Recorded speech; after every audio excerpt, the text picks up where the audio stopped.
ಎಲ್ಲರಿಗೂ ನಮಸ್ಕಾರ. ಇವತ್ತು ನಾವು ಒಂದು ತುಂಬಾನೇ ಆಳವಾದ ಮತ್ತೆ ಕುತೂಹಲಕಾರಿಯಾದ ಕ್ಯಾಥಲಿಕ್ ನಂಬಿಕೆಯ ಬಗ್ಗೆ ಮಾತಾಡೋಣ. ಅದೇ ಇಮ್ಯಾಕ್ಯುಲೇಟ್ ಕಾನ್ಸೆಪ್ಷನ್ ಅಂದ್ರೆ ಅಮಲೋದ್ಭವ. ಸರಿ, ಹಾಗಾದ್ರೆ ಬನ್ನಿ ಇದರ ಬಗ್ಗೆ ಇನ್ನಷ್ಟು ಆಳವಾಗಿ ತಿಳಿದುಕೊಳ್ಳೋಣ. ಈ ಕಥೆಯನ್ನ ನಾವು ಶುರುವಿನಿಂದ ಶುರು ಮಾಡ್ತಾ ಇಲ್ಲ, ಬದಲಾಗಿ ಕಥೆಯ ಅಂತ್ಯದಿಂದ ಅಂದ್ರೆ ಕ್ಯಾಥೋಲಿಕ್ ಚರ್ಚ್ನ ಒಂದು ಅತ್ಯಂತ ಪ್ರಮುಖ ಘೋಷಣೆಯಿಂದ ಶುರು ಮಾಡೋಣ. ಇದು ಡಿಸೆಂಬರ್ 8, 1854ರಂದು ನಡೆದ ಒಂದು ನಿರ್ಣಾಯಕ ಕ್ಷಣ. 1754ರಲ್ಲಿ ಪೋಪ್ ಪೈಯಸ್ 9 ಅವರು ಒಂದು ನಿರ್ಣಾಯಕ ಹೇಳಿಕೆಯನ್ನ ಕೊಡ್ತಾರೆ. ಈ ಒಂದು ಮಾತಿನಿಂದ ಎಷ್ಟೋ ಕಾಲದಿಂದ ಇದ್ದ ನಂಬಿಕೆಗೆ ಅಧಿಕೃತವಾಗಿ ಧರ್ಮ ಸಿದ್ಧಾಂತದ ಸ್ಥಾನ ಸಿಕ್ತು. ಹಾಗಾದ್ರೆ ಒಂದು ನಂಬಿಕೆಯನ್ನ ಡಾಗ್ಮಾ ಅಥವಾ ಧರ್ಮ ಸಿದ್ಧಾಂತ ಅಂತ ಘೋಷಣೆ ಮಾಡೋದರ ಅರ್ಥವಾದ್ರೂ ಏನು?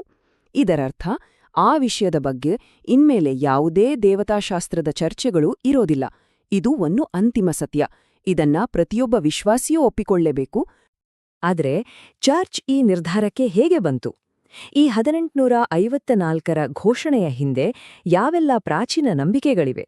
ಶತಮಾನಗಳ ಭಕ್ತಿ ಹೇಗೆ ಇದಕ್ಕೆ ಕಾರಣವಾಯಿತು?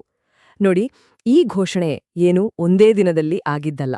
ಇದರ ಹಿಂದೆ ನೂರಾರು ವರ್ಷಗಳ ದೇವತಾಶಾಸ್ತ್ರದ ಚರ್ಚೆ, ನಂಬಿಕೆ ಎಲ್ಲವೂ ಇದೆ. ಬನ್ನಿ ಇದರ ಮೂಲವನ್ನು ಹುಡುಕೊಂಡು ಹೋಗೋಣ. ಸರಿ, ಹಾಗಾದ್ರೆ ಈ ನಂಬಿಕೆಯ ಬೇರುಗಳು ಎಲ್ಲಿದೆ?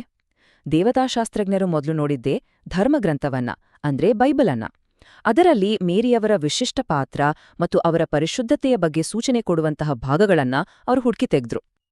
ಬೈಬಲ್ನ ಮೊದಲ ಪುಸ್ತಕ ಅಂದ್ರೆ ಆದಿಕಾಂಡದಲ್ಲೇ ಒಂದು ತುಂಬಾನೇ ನಿಗೂಢವಾದ ಭಾಗ ಇದೆ.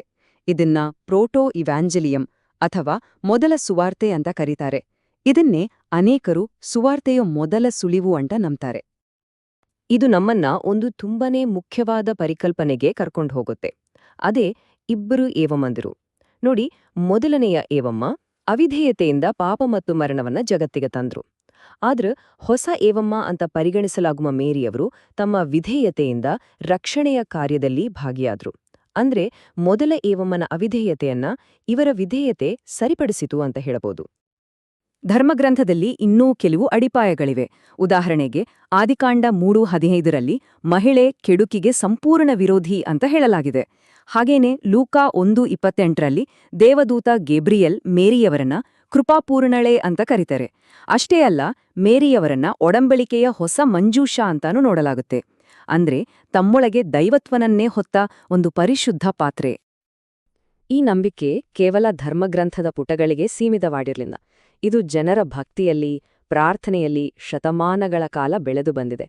ಸಣ್ಣ ಸಣ್ಣ ಹಬ್ಬಗಳಿಂದ ಶುರುವಾಗಿ ಇದು ಒಂದು ಸಾರ್ವತ್ರಿಕ ನಂಬಿಕೆಯಾಗಿ ಹೇಗೆ ಬದಲಾಯಿತು ಅನ್ನೋದನ್ನ ನೋಡೋಣ.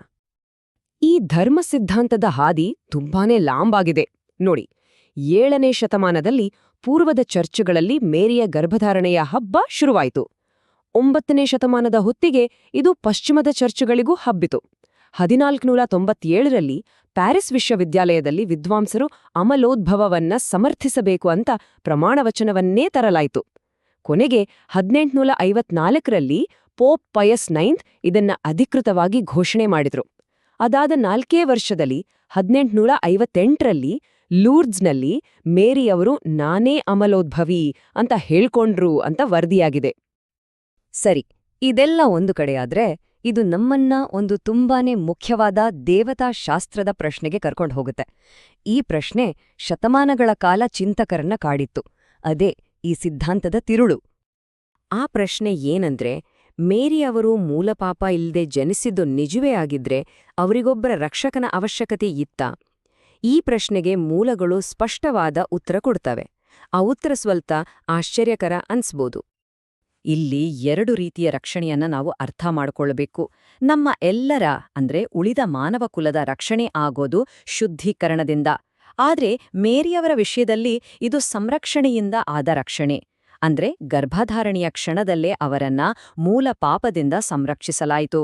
ಹಾಗಾಗಿ ನಿರ್ಣಾಯಕ ಅಂಶ ಏನು ಅಂದ್ರೆ ಹೌದು, ಮೇರಿಯವರಿಗೂ ರಕ್ಷಕನ ಅವಶ್ಯಕತೆ ಇತ್ತು, ಆದ್ರೆ ಅವರ ರಕ್ಷಣೆ ಪಾಪವನ್ನ ಶುದ್ಧೀಕರಿಸುವುದರಿಂದ ಆಗ್ಲಿಲ್ಲ, ಬದಲಾಗಿ ಪಾಪ ತಗುಲದಂತೆ ತಡೆಯುವುದರಿಂದ ಆಯಿತು.